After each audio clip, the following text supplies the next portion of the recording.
জামাই ষষ্ঠীর দিন তাদের দিদিদের জামাইদের বরণ করার জন্য ফুল দিয়ে সব কিছু রেডি করছিল। আর এতগুলো শাড়ি থাকলে জামাই ষষ্ঠীতে জামাই আপ্যায়ন আরও বেশি বেড়ে যায়।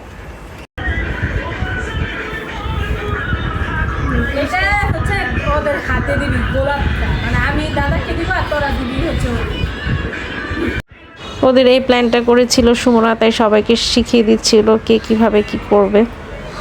ফুলের সাজানোটা ভালোই হয়েছে। এরপর ওদেরকে ওয়েলকাম জানালো, আর জামাই ষষ্ঠীতে ওয়েলকামিংটা ওদের ভালোই ছিল।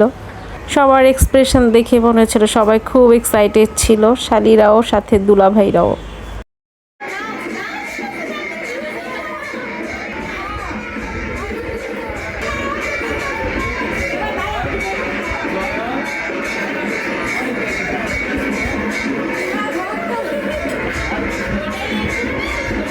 ওদের ওয়েলকামিংয়ের সময় সুমনার বিয়ের ভিডিওটা দেখছিল সবাই, আর তখনই বিয়ের বাজনার সাউন্ডটা প্লে হয়, ভালোই লাগছিল।